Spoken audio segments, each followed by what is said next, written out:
오늘은 사도신경 강의 8번째 시간입니다. 오늘은 본문 말씀을 중심으로 동정녀에게서 나신 그리스도, 이 제목을 가지고 오늘 말씀을 전하겠습니다. 오늘 보니까 오늘 이렇게 좀 초청해서 오신 분들 많이 계시다고 막 머리에 힘도 주고, 저도 이발소 갔다 왔어요. 아내에게도 파마 좀 해라, 파마 좀. 이쁘게 보이려고 했습니다.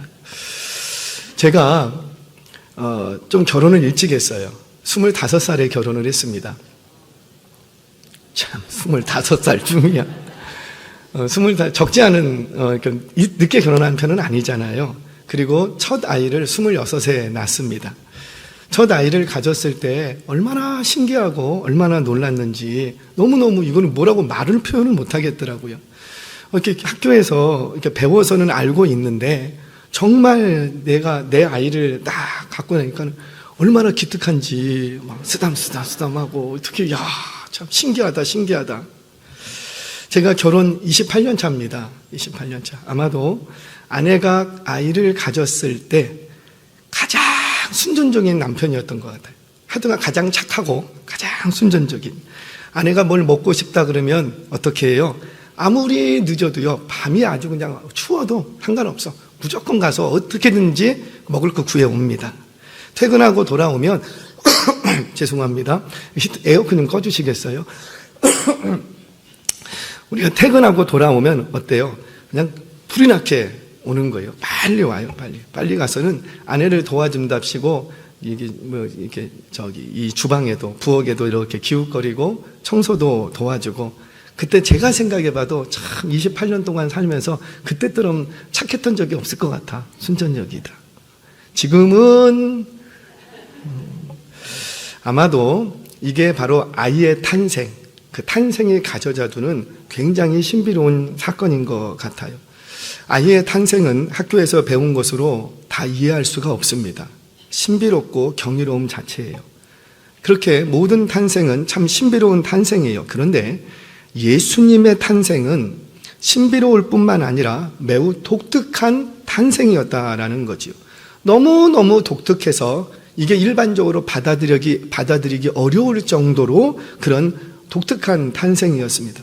우리가 예수님 믿으려고 할 때, 우리 다 예수 믿으려고 이 자리에 왔는데, 예수님 믿으려고 할 때 제일 받아들이기 어려운 부분이 뭐예요? 바로 이 부분은 아니에요. 성령으로 잉태하사 동정녀에게 나시고, 아니, 우리 예수님 나를 위해서 십자가 달려 죽으시고 고난 당하시고 나를 위하여서 그 채찍 맞으시고 그거 다 내가 믿겠어. 너무 고마워. 나를 위해서 그렇게 해주시니 얼마나 고마워요. 그거 믿겠어. 그래서 구주 되신 것도 믿겠어. 그런데 그 예수님이 동정녀 마리아, 처녀의 몸에서 나셨다는 것은 이거는 도저히 일반적으로 받아들이기가 어려운 거예요.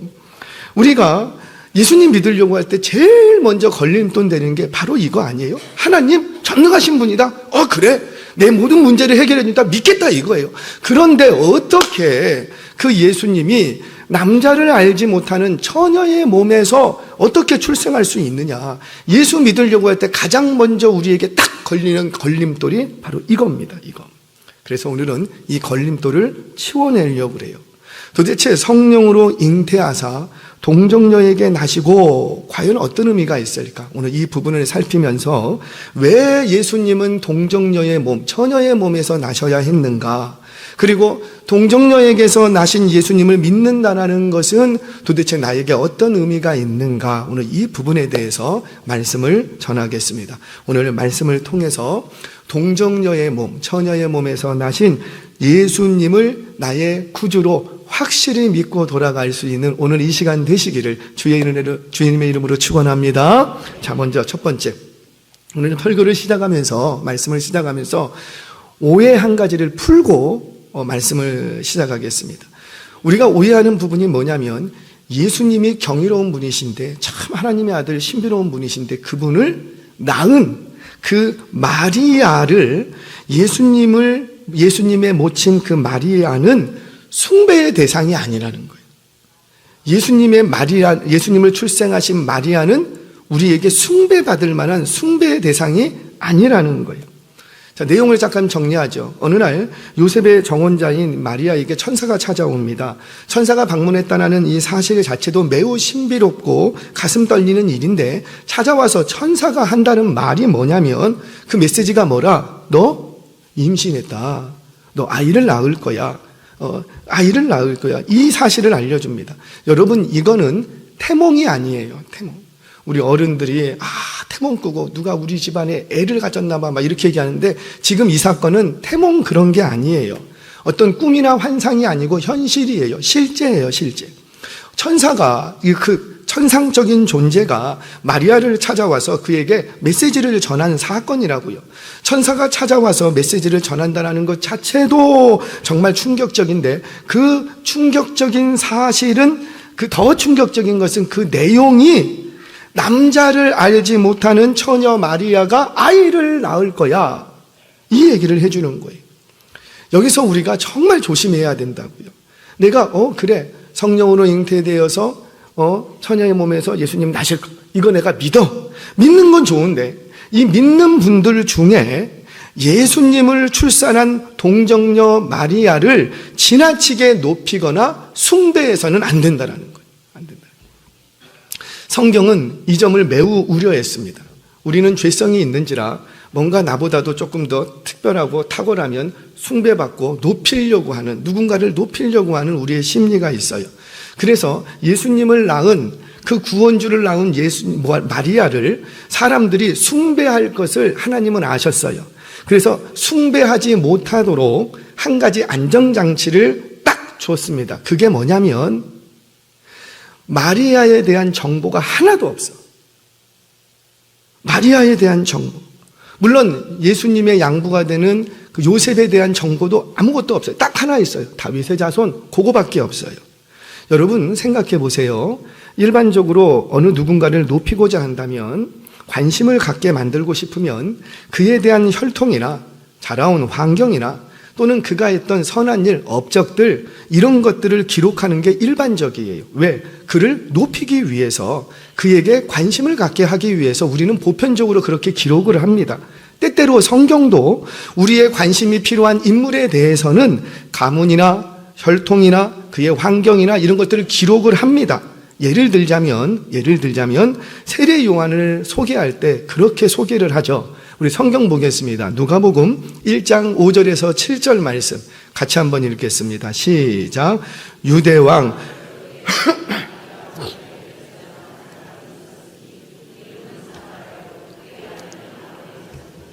이름은 엘리사벳이라. 이 두 사람이 하나님 앞에 의인이니 주의 모든 계명과 규례대로 흠이 없이 행하더라. 엘리사벳이 잉태를 못함으로 그들에게 자식이 없고 두 사람의 나이가 많더라. 아멘.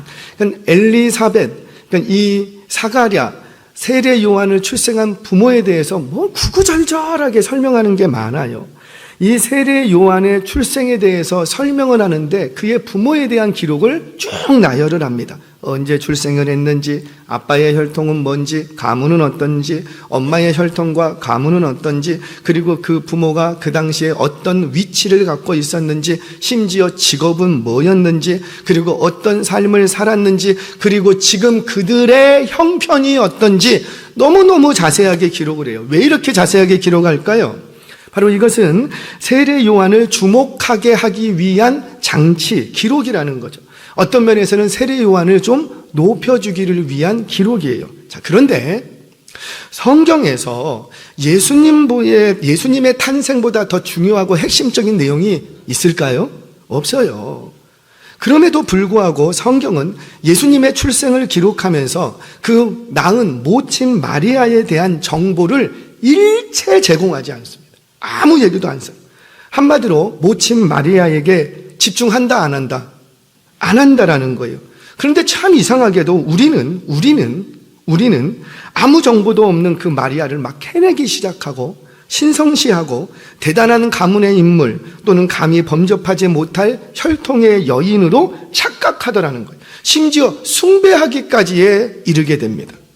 그러면 그들은 성령으로 잉태하사 동정녀 마리아에게서 나신 예수님을 믿는다고 하면서, 왜 그 예수님을 믿는다고 하면서 그 동정녀 탄생을 믿기는 믿는데 왜 마리아를 숭배하는가? 이렇게 들여다봤더니 이유는 한 가지예요. 한 가지.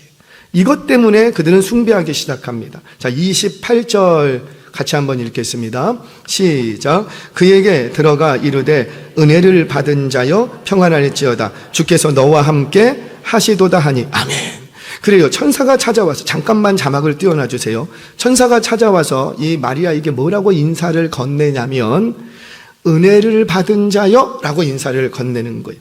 여기서 은혜를 받은 자여, 이 말을 하면 우리는 별 생각이 없는데 이 성경학자들이 뭐라고 해석을 했냐면 은혜를 받은 자여, 이 말은 은혜가 충만한 자여라는 말로 해석할 수가 있어요.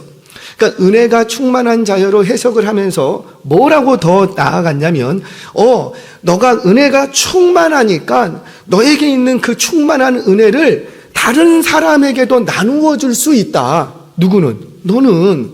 여러분, 은혜는 누가 주시는 거예요? 아멘이세요? 그러니까 은혜를 주시는 분은 하나님이세요. 그래서 하나님은 은혜 받을 자들에게 은혜를 내리워 주시는 분이세요. 은혜를 주실 수 있는 주권과 권세가 하나님께 있어요. 그래서 우리는 은혜를 구할 때 누구에게 구하냐면 하나님께 구하는 거예요. 그런데 그 은혜를 주는 권세가 누구에게도 있다. 마리아에게도 있다라는 거예요. 왜? 은혜가 충만하기 때문에. 오해한 거지요. 아니에요. 그러니까 은혜 받는 루트가 하나님께로부터 은혜 받는 것도 있고, 그리고 또 하나의 루트가 있는데 그게 누구더라? 마리아로부터도 은혜를 입을 수 있다는 거예요. 사랑하는 여러분, 아니에요. 그래서 이 마리아를 신성시합니다. 왜? 하나님처럼 우리에게 은혜를 줄 수 있다고 믿기 때문이에요. 사랑하는 여러분, 기억하세요. 마리아는 그냥 예수의 어머니 마리아예요. 그냥 그 당시를 살아가는 허물이 많고 죄가 많고 연약한 여인으로서 1년 후쯤 신혼을 꿈꾸는 그런 평범한 여인이었던 거지요. 이때 나이가 13세에서 15세 정도로 될 것으로 추정하는데, 그런 꿈만은 소녀라면 소녀 같은 그런 평범한 여인이라는, 너무 평범하니까는 굳이 자세한 기록을 할 게 없는 거예요. 아이를 출산한 여느 여인 어머니들처럼 그저 예수님을 잘 돌보고 그 말씀으로 양육했던 전형적인 유대 어머니 중에 한 사람이 마리아라는 거예요. 사랑하는 여러분, 예수님을 낳은 마리아를 지나치게 높이거나 숭배하는 일이 없기를 주의 이름으로 축원합니다. 자, 요거 오해 하나를 정리했어요. 자, 그러면 본격적으로. 자, 그런데 그럼 마리아가 우리에게 아무 의미가 없느냐? 그건 아니에요. 우리가 마리아에게서 주목해야 될 거 한 가지가 있습니다. 그게 뭐냐면 바로 마리아가 가지고 있었던 믿음이라는 거예요. 뭐라? 믿음. 그러면 도대체 마리아는 어떤 믿음을 가졌길래 우리의 주목을 끄는가? 자, 기억하세요. 결론부터 얘기하자면 성령이 임하고 하나님의 능력이 덮으면 기적이 일어난다. 하나, 둘, 셋, 넷. 자, 다시. 성령이 임하고 하나님의 능력이 덮이면 기적이 일어납니다. 믿으십니까? 그래요. 자, 천사가 찾아와서 하는 말이 은혜 받은 자여 주께서 너와 함께 하신다, 이렇게 말씀하시면서 메시지 하나를 전했는데 결국은 그게 뭐라? 자, 우리 31절 말씀 같이 한번 읽겠습니다. 시작. 보라, 내가 잉태하여 아들을 낳으리니 그 이름을 예수라 하라. 아멘. 자, 처녀에게 찾아와서 하는 말이 너가 잉태하여 아이를 낳을 것이다 라는 거예요. 이 말을 고상한 언어로 수태고지 이렇게 얘기를 합니다. 자, 여러분, 마리아는 처녀라고요. 처녀. 남자를 알지 못해요. 이제 한 1년 정도 있으면 요셉과 함께 살게 될 멋진 신혼을 꿈꾸고 있는 그런 평범한 여인. 아직 합방은 하지 않았지만 엄연히 법적으로 남편이 있는 몸. 그런데 처녀가 아이를 낳다니 이게 무슨 은혜겠어요? 여러분, 처녀가 아이를 뵈면 그게 은혜예요? 이왕 은혜를 주실 것 같으면 어떤 은혜를 주시고, 천사가 와서 얘야 너 앞으로 1년 후에 요셉과 결혼한다. 요셉과 결혼하면은 아이 많이 낳고 정말 내가 너를 축복해서 너는 큰 부자가 될 거야. 할렐루야. 우리가 원하는 은혜라는 건 그런 거죠. 그런 거. 그것이 은혜죠. 그런데 마리아에게, 처녀에게 잉태한다는 메시지가 무슨 은혜겠냐고요. 사실은 이건 저주예요. 왜? 그녀의 인생을 불안하게 만들거든요. 설령 천사가 나타나서 이 말을 하고 천사가 사라지고 난 다음에 아이를 못 낳는다 할지라도 그 1년 동안 이 마리아의 어떨까요? 온통 무슨 생각? 혹시 내가 애를 가지진 않을까? 애를 낳지는 않을까? 온통 그 생각뿐이니까. 그러니까 꿈만아야 될 소녀의 시절에 온통 근심 걱정으로 쌓이니까. 그래서 이거는 사실은 은혜가 아니고 저주스러운 말이에요. 그 한 여인의 삶을 뒤흔들어 버리는, 불안하게 만들고 초조하게 만들고 걱정 근심에 쌓이게 만드는 말이었어요. 그래서 따지고 보면 이건 은혜가 아니고 저주스러운 말. 그런데 우리는 그렇게 생각할 수 있는데 정작 본인 마리아는 그렇게 받아들이지는 않습니다. 자, 성경을 봅니다. 34절 같이 읽습니다. 시작. 마리아가 말하되 나는 남자를 알지 못하니 어찌 이 일이 있으리까? 아멘. 어찌 이 일이 있습니까? 어떻게, 왜 나에게 이런 일이 일어납니까? 이게 말이나 됩니까? 이런 의심의 말이 아니에요. 어찌 이런 일이 있습니까? 왜 나에게 이런 일이 일어납니까? 라는 불평 어린 말이, 의심의 어린 말이 아니에요. 이 여기서 어찌 이 일이 있습니까? 여기서 어찌라는 말은 how, 어떻게? 아, 그래요? 아, 내가 아이를 낳아요? 근데 나 남자를 알지 못하는데 어떻게 낳아요? 지금 그 질문을 하는 거예요. 방법이 뭐냐라는 거죠. 그러면 천사의 이 소식을 들었을 때 이 마리아는 알았다, 믿었다, 안 믿었다? 믿었다라는 거죠. 아직 배가 불러오지 않지만 믿었다라는 거예요. 믿었다라는 거예요. 믿고 나니까, 아, 그래요? 그런데 나는 남자를 알지 못하는데 어떻게 아이를 가질 수 있어요? 라고 방법을 물었던 거예요.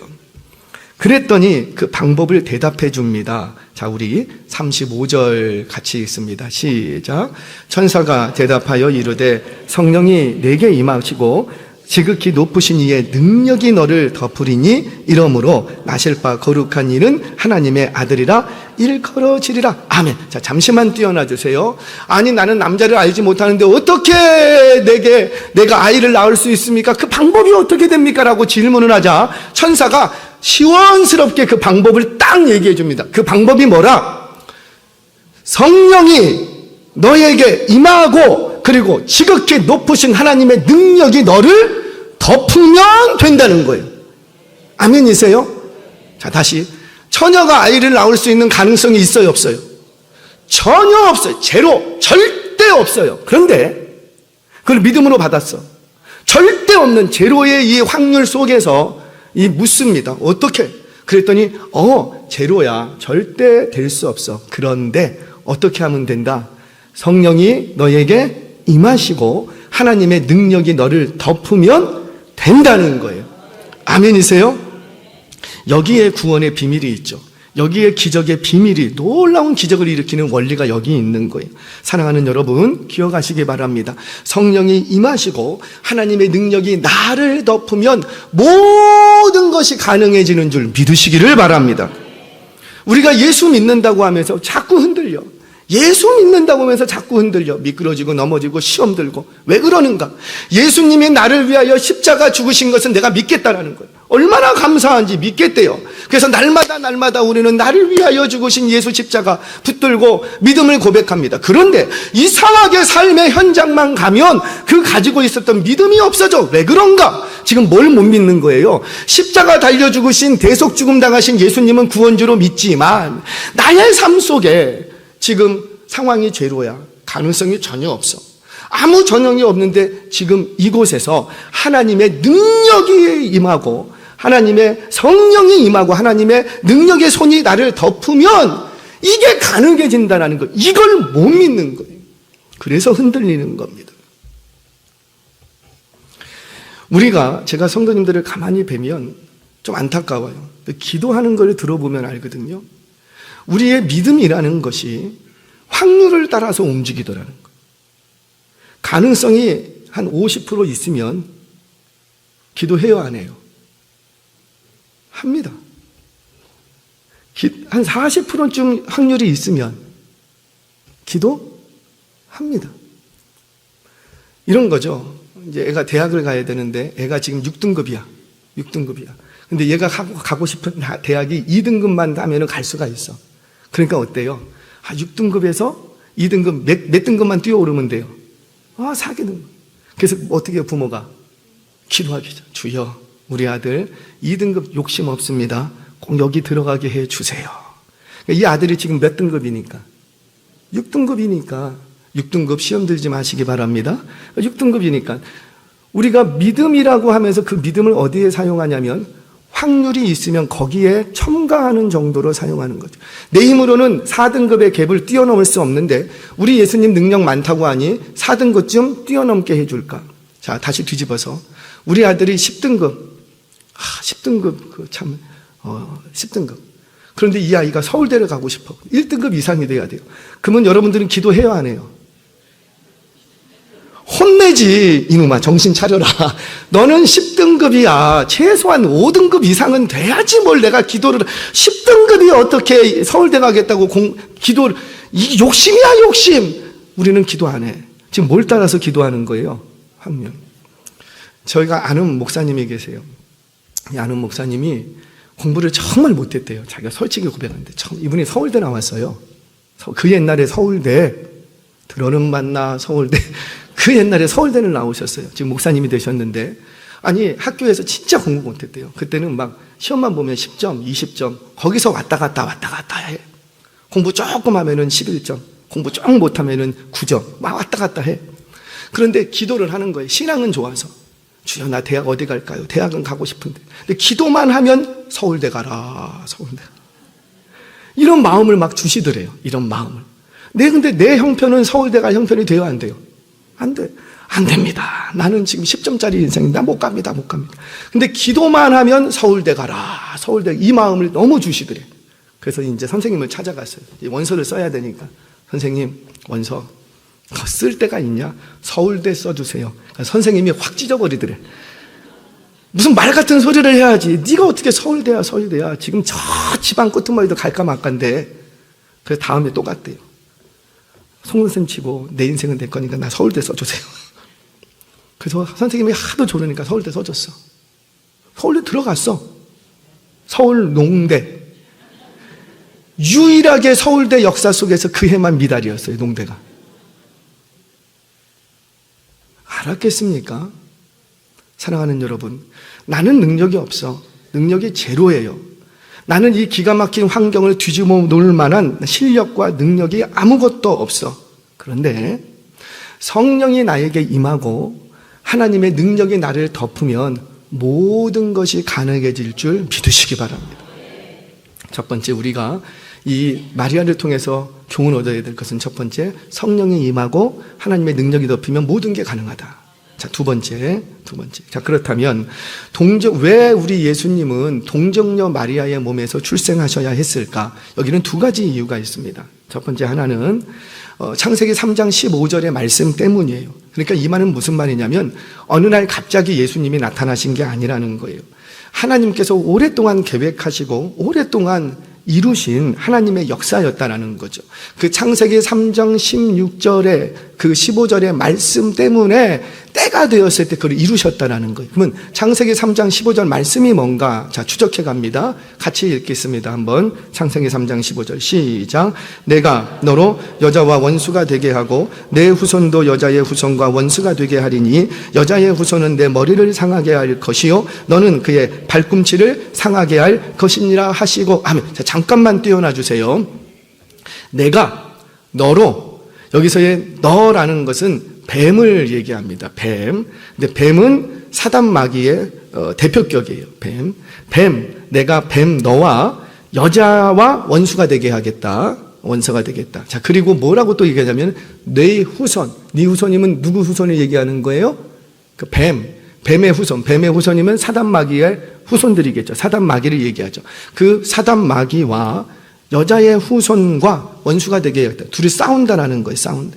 그런데 싸우는데 한바탕 싸웠더니 어떤 결과가 이루어졌냐면 여자의 후손은 네 머리라는 것은 뱀의 머리를 얘기합니다. 사단 마귀의 우두머리. 여러분, 사단 마귀의 우두머리, 이 우두머리만 나타나면 모두 다 꼼짝 마라. 다 포기해야지 돼. 그 강력한 제일 힘이 센 사단의 우두머리가 있어요. 이게 뭐예요? 그렇죠. 죽음 앞에는 누구라도 두려워 떨 수밖에 없어요. 죽음.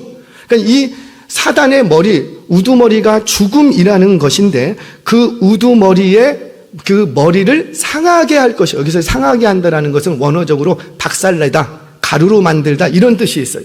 그러니까 지금 여자의 후손이 등장해서 뱀의 후손과 한판 싸움을 벌이는데 그 싸움을 한바탕 하고 났더니 결과가 어떻게 됐더라? 여자의 후손은 뱀의 후손의 머리, 그 죽음을 완전히 박살내더라는 거예요. 이 사건이 역사 속에서 일어났지요. 언제라?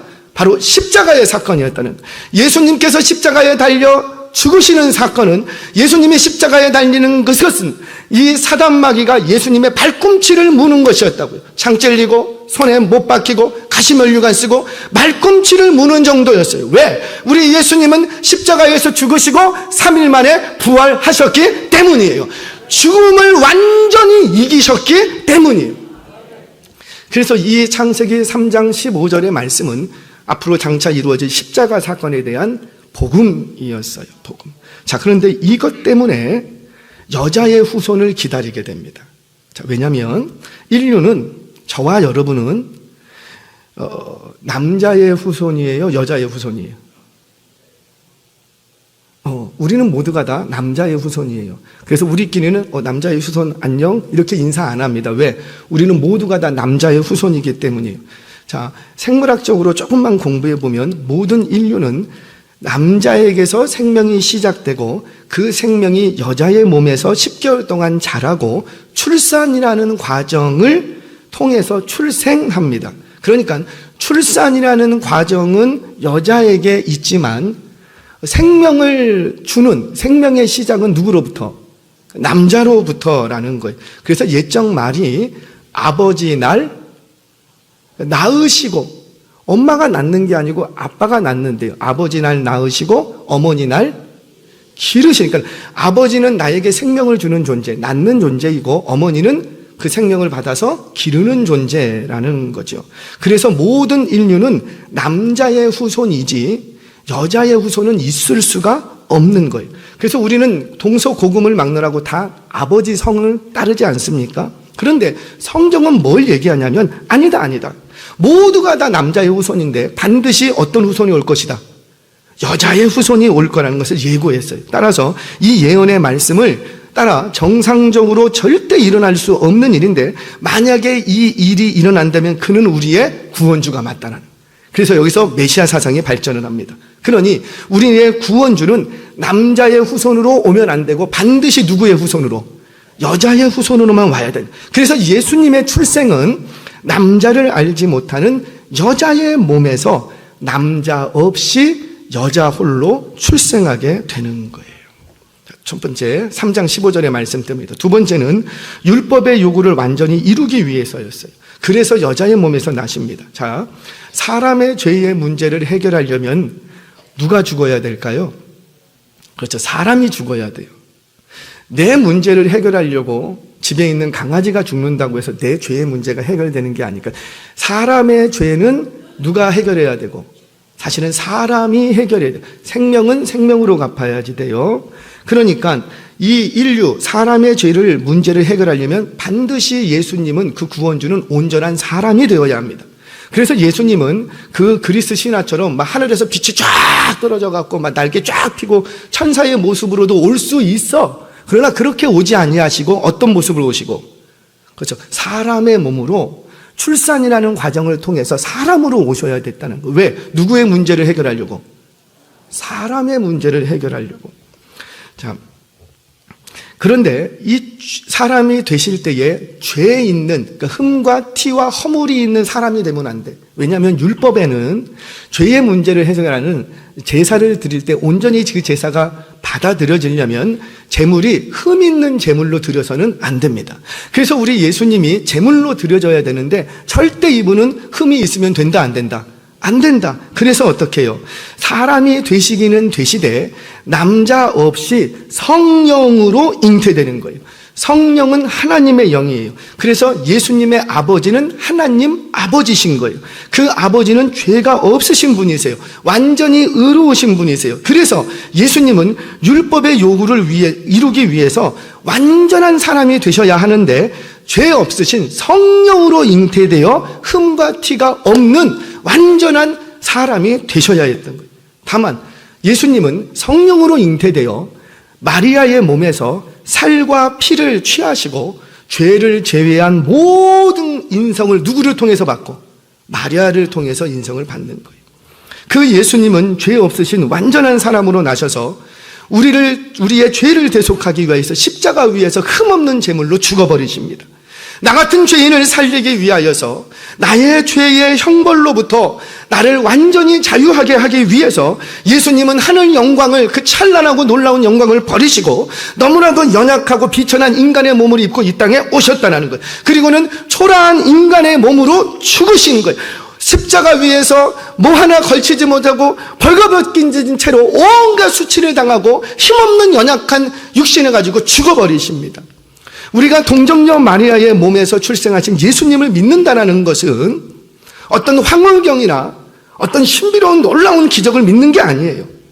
예수님을, 동정녀 마리아에게서 출생하신 예수님을 믿는다는 것은 이처럼 우리를 살리시려고 낮아지신, 비천해지신 그 예수님을 믿는 거예요.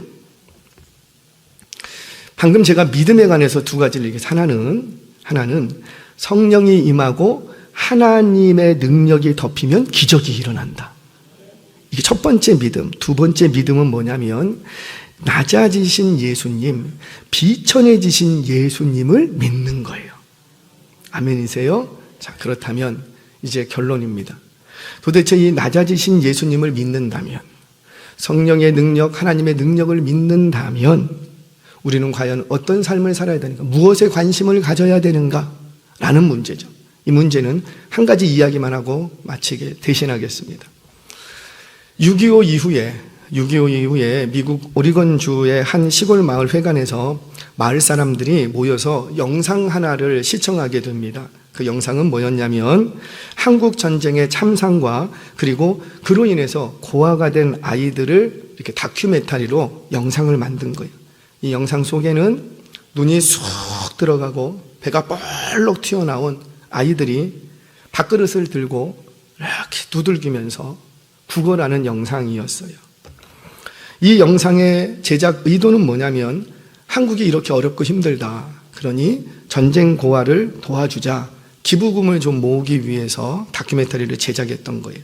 이곳에 모인 분들은 대부분 농장을 경영하는 농부들입니다. 그런데 가난하지는 않아요. 왜냐하면 땅이 어마어마하게 많아. 대농장 지주들이 모여 있었던 거거든요. 그래서 이 영상을 보고 한 부부가 마음이 너무 짠해서 그래서 적지 않은 거금을 기부를 합니다. 적지 않은 거금을. 그리고는 집에 돌아왔어요. 그런데 잠을 못 자겠는 거예요. 왜? 마음이 불편해. 방금 보고 왔던 그 눈이 쏙 들어가고 배가 펄럭 튀어나와서 밥그릇을 들고 구걸하고 있는 그 아이들, 시커멓게 그 아이들이 자꾸 누우니까는 막 눈에 아른거려. 이미 나는 거금에 기부를 했다고요. 거금에 기부를 했으면 된 거 아니에요? 그런데 집에 돌아와서 자꾸 그 아이들이 너무 마음에서 안 떠나는 거예요. 그래서 너무 안타까워서 참고 견디다 못해서 2명의 한국 전쟁고아 2명을 입양을 합니다. 이 가정에 본래 4명이 있었어요, 자녀가. 그러면 4 더하기 2는 몇? 6명의 아이들로 늘어간 거예요. 이 2명을 정말 사랑으로, 정성으로 돌봤습니다. 그런데 이 2명을 보면서 또 마음이 힘든 거예요. 왜? 이 2명은 내가 데리고 와서 참 잘 먹이고 돌봐주는데 그때 봤던 그 아이들, 전쟁 고아들이 훨씬 더 많은데 그 애들은 이 혜택을 못 들어. 그러니까 이 아이들을 보면서 울고 그 아이들을 또 생각하면서 또 우는 거예요. 그러니까 도저히 마음이 견딜 수가 없어. 그래서 도저히 견디지 못해 아예 그냥 이 부부가 한국으로 와버립니다. 한국에 와서는 이렇게 봐서 12명의 아이들을 데리고 미국으로 가요. 좀 놀래. 12명의 아이들을 데리고 미국으로 가요. 그리고는 8명은 자기가 입양을 하고 4명은 다른 집하고 이렇게 연결해 줬어요. 자, 아까 몇 명? 지금 몇 명? 아이들이 몇 명? 14명의 아이들, 14명. 야, 대단하지 않습니까? 이 14명의 아이들을 정성으로 키웁니다. 이 정도 했으면 진짜 심해 지나도록 한 거예요. 그런데 그럼에도 불구하고 계속해서 한국의 전쟁 고아에 대한 관심이 사라지지를 않는 거예요. 안 그러려고 해도 자꾸 마음이 그곳으로 가. 나는 지금 아무 문제가 없다고요. 나는 먹는데 부족함 없고 사는데 전혀 어려움이 없는데 왜 이렇게 마음이 자꾸 그 한국 전쟁 고아들에게 마음이 흘러가는지 도저히 견딜 수가 없어. 그래서 틈틈이 한국의 소식을 이렇게 수집을 합니다. 이렇게 한국의 정세나 이런 걸 수집을 하더니 도저히 견딜 수 없었던 이 부부가 결국은 자신에게 있는 모든 재산을 다 정리하고 재단 하나를 만들어서 한국에 와버립니다. 그게 바로 아동복지 홀트 재단이에요. 지금은 그 자녀들이 이어서 하고 있죠. 이 신실한 크리스찬 가정이었던 이 홀트 부부는 한국 전쟁 고아들을 돌보는 일을 자신의 사명으로 생각했던 거예요. 여러분, 홀트 부부는 계시받은 적이 없다고요. 어느 날 천사가 다 나타나갖고 너 한국 가라. 너 한국 가서 고아들 돌봐줘라. 너 재산 많은데 그거 다 정리해서 한국 가라. 이러지 않았다고요. 그저 마음이 어디로 가고 마음이 낮은 곳으로 가는 거예요. 마음이 낮은 곳으로 어디로 가고 마음이 비천한 곳으로 가는 거예요. 어디로 가는 마음이 아이들이 고통당하고 있는 바로 그곳으로 마음이 자꾸 가. 자꾸 내가 그거 안 해도 된다고요. 내가 한국에 빚진 게 아무것도 없다고요. 내 몸뚱아리 지금 아무 문제 없어. 나에게도 꿈이 있고 비전이 있어. 나 뭐 하나 부족한 게 없다고요. 우리끼리 예배하면서 알콩달콩 찬양합니다. 할렐루야 노래하고 우리끼리 예배 생활하면서 믿음 지키는데 아무 문제 없어. 아무 문제. 그런데 이 홀트 부부는 그게 안 되는 거예요. 그게 안 돼. 왜? 그들의 마음이 어디로 흘러가니까 낮은 곳으로, 비참한 곳으로 계속 마음이 흘러가기 때문이에요. 사랑하는 여러분, 한번 질문해 보겠습니다.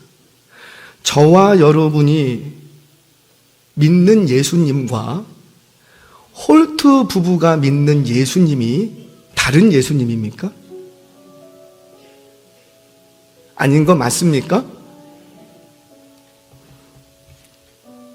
예수님은 낮고 천한 이곳에 하늘 영광을 다 버리고 비천한 인간의 몸으로 이 땅에 오셨어요. 왜 그랬는가? 하나님의 마음이 이곳을 향하고 있었어요.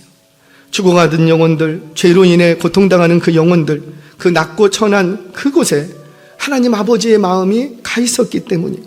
하나님이 세상을, 하늘이 아니라 세상을, 죄 많은 세상을, 고통당하고 진흙더미 같은 그 세상을, 진흙탕 같은 그 세상을 사랑하셨답니다. 여러분, 사랑은 뭐예요? 마음이 가는 거예요. 마음이 가는 거예요. 물질만 가고 마음이 안 가면 그거는 외식이라고 하는 거예요. 그거는 가식이라고 하는 거예요. 사랑이라는 건 뭐냐면 마음이 가야 돼요. 마음이.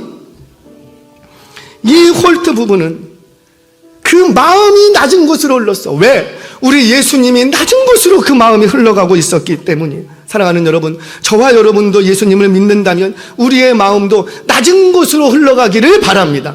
그런데 왜 한국교회가, 왜 우리가 지금 이렇게 됐는지, 우리가 예수 믿는다고 하면서 우리의 마음은 어디로 향하고 계속 높은 곳, 우리 아이들이 좀 더 높은 자리, 우리 남편이 좀 더 높은 자리, 우리가 좀 더 부유한 곳으로 좀 더 영향력 끼칠 수 있는 지위와 명예와 권세가 있는 저 높은 곳으로, 저 높은 곳을 향하여 한 걸음 한 걸음 그 높은 곳이 그 높은 곳이 아닌데, 예수님은 낮은 곳으로 향하는데 예수 믿는다고 우리는 높은 곳으로 향하고 있어. 그러니 예수님과 우리가 만날 일이 있겠냐고요. 사랑하는 여러분, 예수 믿는다라는 것은 성령으로 잉태하사 동정녀의 마리아의 몸에서 나신 예수님을 믿는다라는 것은 낮고 천한 이곳에 비천한 몸으로 오셨던 그 예수님을 닮아 우리도 낮은 곳으로 마음이 흘러가는 거예요. 그게 기독교 신앙이에요. 홍여라도 이 시간 높은 곳에 눈길이 가 있었다면, 부유함과 성공과 출세와 명예와 권세에 내 눈길이 가 있었다면, 예수님 조금 움직여서 그거 취하고 싶었던 마음들이 있다면 오늘 이 시간 내려놓으시기 바랍니다. 그리고 저와 여러분들의 높아진 마음과 시선을 이제 낮고 천한 곳으로 돌려놓으시기를 바랍니다. 그곳으로 마음을 쏟으시기를 바랍니다. 그러면 한 가지가 걸릴 거예요. 마음을 쏟았는데 내가 해줄 수 있는 게 아무것도 없어. 나도 이들을 돕고 돌보고 싶지만 내가 할 수 있는 게 아무것도 없어. 그때 믿음을 사용하십시오. 믿음이라는 것은 하나님을 개입하실 여지를 두는 거예요. 내가 계산을 다 해보고 내가 능력을 다 추스려 봤지만 나는 도저히 할 수 없어. 안 된다라는 게 나의 답이야. 그런데 그때 하나님이 개입하실 여지를 두는 거예요. 그게 믿음입니다. 하나님이 개입하시면 안 되는 일, 모든 상황에 제로라고, 가능성은 제로라고, 너는 할 수 없다고 말하지만 하나님의 성령에 임하시고 하나님의 능력의 손길이 덮으면 가능할 줄 믿습니다. 그 능력을 낮은 곳에서 펼쳐가시기를 바랍니다. 이 한 주간도 낮은 곳에 비천한 몸으로 임하신 예수님을 바라보며 우리도 낮은 곳에 마음을 두고 내가 할 수 없거든 하나님의 능력을 의지하여 그 낮은 곳에서 하나님의 능력을 펼쳐 보일 수 있는 저와 여러분들의 멋진 인생들, 행복한 인생들 되시기를 주의 이름으로 축원합니다.